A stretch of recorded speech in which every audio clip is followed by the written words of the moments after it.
Well, hey guys, and welcome back to the channel. Have you been looking for some ideas to carve a Santa, but maybe you don't know where to get started? Maybe you're making them as a gift or maybe decorations for your house. In this video, I'm going to be showing you how to carve a simple Santa, and I'm turning these into Christmas tree ornaments. So once I got into doing this, I carved quite a few different versions of Santa, as you can see here. All of these are really modeled after Tom Hines' 5-minute wizard, although each one took me more than 5 minutes. But it's easy to churn out quite a few in one afternoon. Now for the video, I'm going to be focusing on this version. Now you can see I'm carving a bulbous nose, bringing the beard all the way up to the bottom of the brim of the cap. I'm not carving a mouth, I'm not carving eyes, I'm not carving an ear. So probably the simplest carving in this whole line of carvings that I've done here, although you might get some other ideas from the ones that you're seeing here. You'll also notice, and you'll probably notice this on the other ones, is I like to flop the ball of the hat over to one side, and then I like to turn or curve the beard to the opposite side, just kind of for a little bit of symmetry there. Overall, it took me about 20 or 30 minutes to carve this. It's going to make a great Christmas tree ornament. I've already passed a few of these by the wife, and she's given me 2 thumbs up on these. So I think you'll enjoy this, and I think these will make some great decorations for Christmas time. Now I'm going to be using a 1x1 block of basswood that is 6 inches long. I like to buy these from Beavercraft. You can get a whole pack of them, 16 in a pack. I'm going to be using my Badger State carving knives, the roughing knife and the detail knife, and also the V-tool. So let's get to carving. Okay, it's just a beautiful day here in Atlanta, Georgia. The weather is nice, so I'm out here carving this Santa on my backyard. So I apologize, you might hear some background noise in the background. I think the neighbor may be running a lawnmower in the distance somewhere, but you may hear some of that going on. But just a beautiful day. I couldn't pass up, getting outside and carving. But here what I'm doing is just going around and knocking off the corners on all sides of the carving. I'm not really trying to turn it into a dowel per se, but I am trying to round it over to some extent. And here you can see I've speeded this up a little bit. It takes a little bit of time just to go around each of the corners and try to round this over. Now what I'm doing is I'm coming down about, this is a 6-inch piece of basswood. I'm coming down about halfway. I'm going to go ahead and draw in the brim of the hat, and I'll go ahead and do that and get the brim of the hat set in first.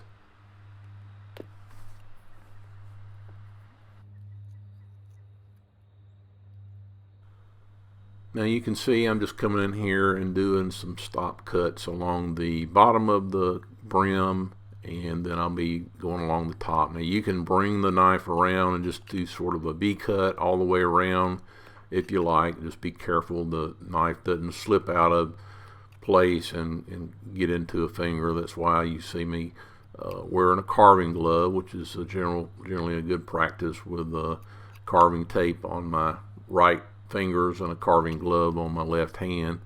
But yeah, just go along and start making stop cuts, and then cut up to those stop cuts to define the brim. You notice it also have this brim sort of on a downward slope. I think it looks better that way instead of just making a brim that's straight all the way across, but it looks better, I think, for it to have a little bit of a slope. And then later on, what I'll do is bring that brim all the way around. Now, a lot of times you'll see people like cut these blocks in half, and so you're just carving on half of a basswood block, which makes it a little bit lighter for maybe like an ornament, which would probably be a good idea. But still, the basswood, this is still very light, going to be very light and easy to hang on a tree.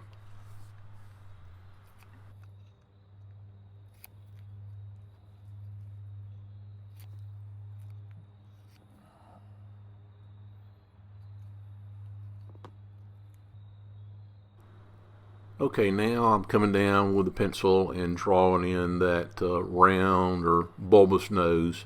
And I'm going to draw it fairly big. You know, as I always say, it's better to go big with the nose because you can always cut the nose down.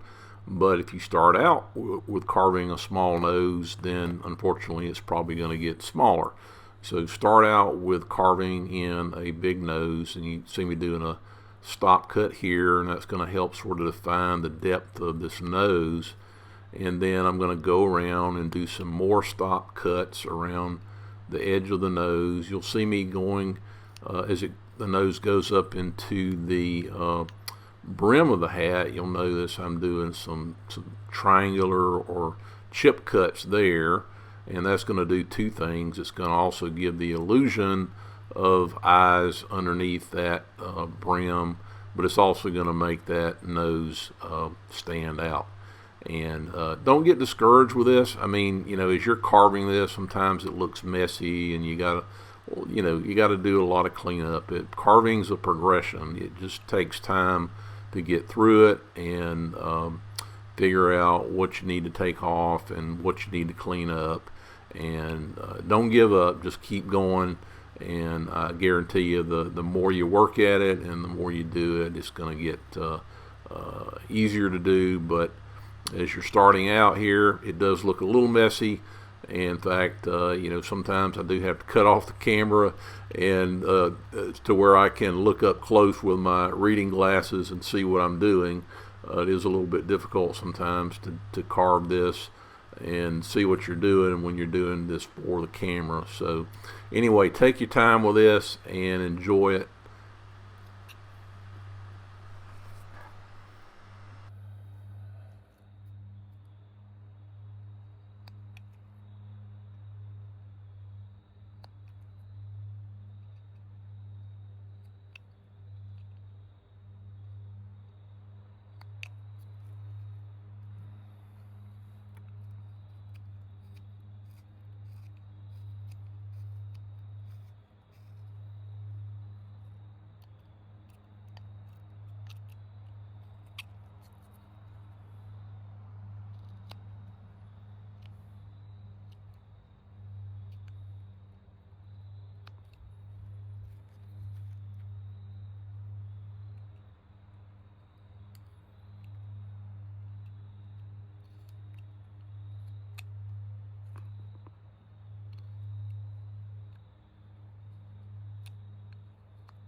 Okay, there's really not a whole lot of order. You know, you'll see me skipping around on this, but now I'm kind of transitioning to a little bit to start shaping the cap. And what I'm going to start doing, as you can see, I'm going to start from the top of the brim, and I'm starting to now I'm going to go ahead and bring the brim around here, and you want to kind of keep the angle sloping down. And I'll go around and get that side and then just match up my cuts around to the other side, and that should sort of keep that brim intact.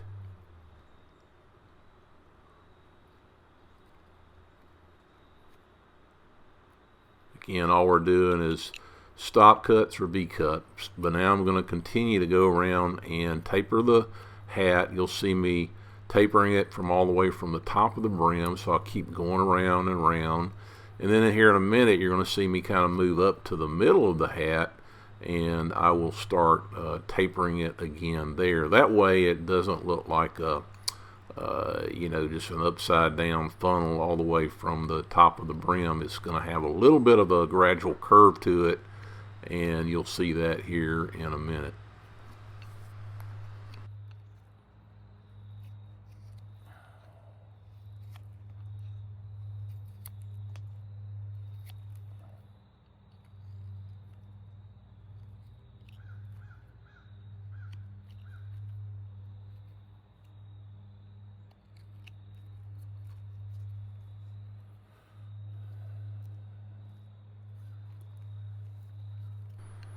Okay, and when you get tired of carving one part, you can always change it up, and here you can see me starting to round over the bottom area where the beard is going to go.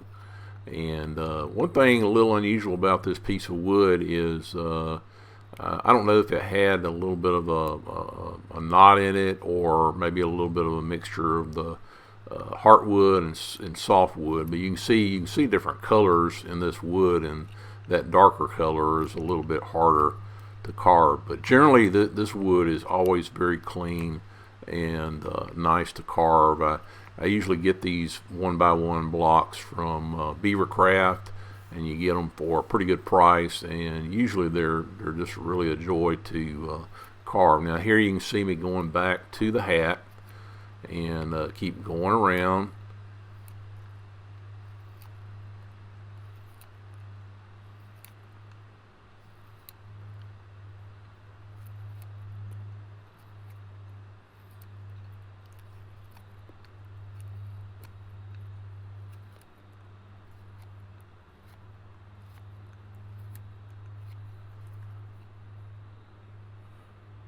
You can see the hat is starting to take shape. Now here's what I'm talking about. I come halfway up and on the hat, and now start to go around and taper it that way. Again, that way it's going to help me. And then even from here, I think I go up maybe another ½ inch and begin to sort of shape the top, and it really just gives that hat a little bit of a curving, curves it around a little bit better.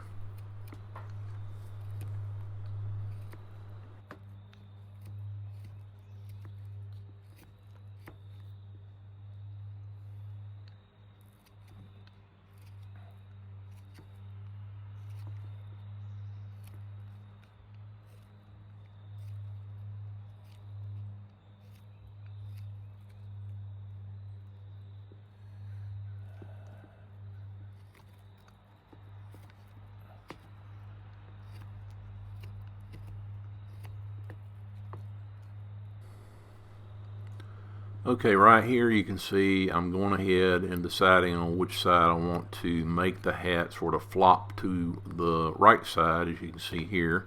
So I put a pretty good size notch in it. And then once I've got that notch in there, I'm just going to come up to the top and start cutting it in that direction, sort of going across the grain there. And as you'll see me here in a minute, I will continue to kind of bring that notch around the cap at the top. As you can see here, I'm bringing that notch around to give it a little bit of a shaped, is being like the top of a ball, right? So this is going to be the white ball on top of Santa's hat. Now I'm coming to the back and I'm bringing that notch up again. It does not have to be a perfect round ball. Again, this is a caricature carving, so you can have all kind of carving planes up there, and to me that's the cool thing about this, is it doesn't have to look realistic, doesn't have to look perfect. You want it to look like somebody's handmade, and so great to see the carving facets in it once you've got everything finished. So don't worry about making this look round and perfect. It's just got to give that simulation. Now here again, I'm coming back to the beard now, and I'm going to start. Now you can see what I did there is I'm creating the turn in the beard. So I tried to make the beard turn in the opposite direction as the ball on the hat. So here you can see I'm putting that little notch in place, and now I'm going to start shaping the beard over to that side, just like I did for the ball of the hat. I'm starting to just carve across the grain and come over to that side and make the beard sort of swerve in that direction.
Okay, here you can see me coming in with my V tool. You can also do this with your knife and just do the cuts with your carving knife, but make sure you got a really sharp V tool when you're doing this.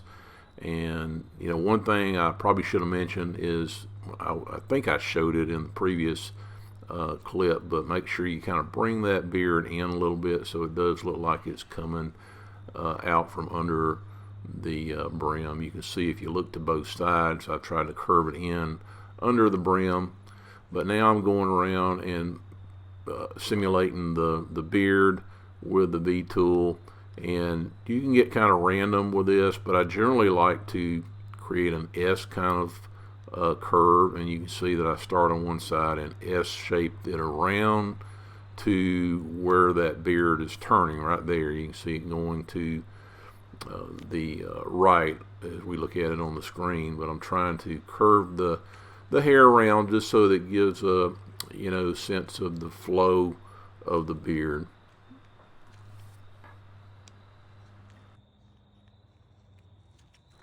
And you'll notice that I'm bringing the beard all the way up to the bottom of the brim. Now you'll see in some of the other carvings, I did leave an area for showing like a cheek or a little bit of a face at the top, and you can see that in the other carvings. But just to be make it a little easier here, we're just bringing the beard all the way up. So the only thing that from a painting standpoint that's going to look like a flesh color is going to be that nose.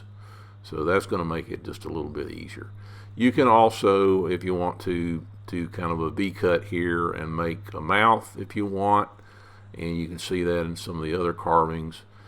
Now what I'm doing here is I'm taking my little 4mm U-gouge, and I'm going around and putting these little dips in the brim. You notice I'm going across the grain. This works better if you're going across the grain because it doesn't have as much tear out.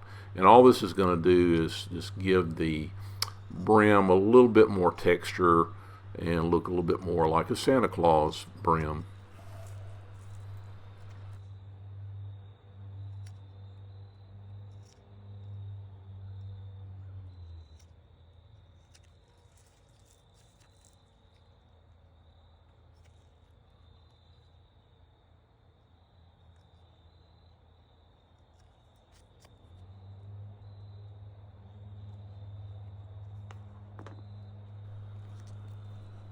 Now, as a finishing touch on the hat, you can add some little creases, as you see me doing here. And it's just simply a little simple V cut. You can put that in different places on the hat, and it just, you know, gives the hat, simulates a hat, looks more like a hat. So.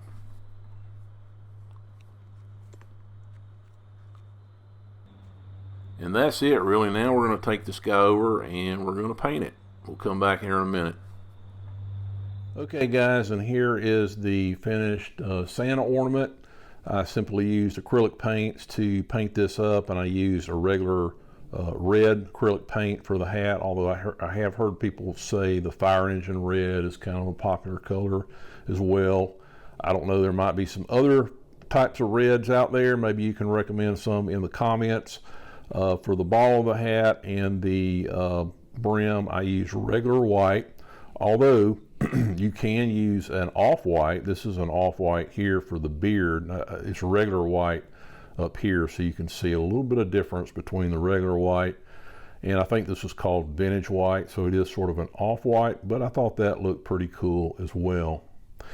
Now, one thing I didn't do on these is I did try the antiquing wax on one of them, and I didn't really like it. I don't like the effect that it has on the white color of the beard, so I went back and kind of redid one of them there where I tried the antiquing wax.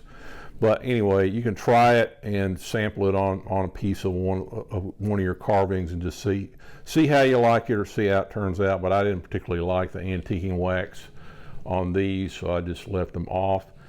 For the nose, what I did is I took a blend to get the flesh color. I took a little bit of beige acrylic paint and mixed it with light brown to get the flesh tone. And then for like this one, I just took a little bit of watered down red and did a little bit of dry brush on here to give him a little bit of a rosy color on the cheeks and the nose. Now for the beard on this one, I just used a light gray. I think what I had was called a slate gray, but if you got a light gray, or maybe you can mix your dark gray with some white and get a light gray color. I think the light gray looks a little bit better. And then what I did is I came back and I dry brushed over the slate gray here with some white, and that just helps make the beard marks stand out a little bit better, and you can see the knife facets a little bit better when you do that. And then what I did is I finished up with this DuraClear Ultra Matte Clear finish, but if you've got some other kind of finishing ideas, feel free to do that or leave your ideas in the comments. Now to hang these, I like using these little small cotter pins. Some people like to use just the small eye screws and just screw in the top. I've just found it easier to drill the hole with a hand drill, and just glue in these little small cotter pins. Seems to work pretty good for me. Well, hey, please like the video and leave your comments if you have any questions at all. If you like these 1x1 carving projects, I do have a 1x1 Basswood carving playlist, and I will leave that posted either here to the left or the right. You can go check that out. Well, hey, thanks for watching, and we will see you in the next video.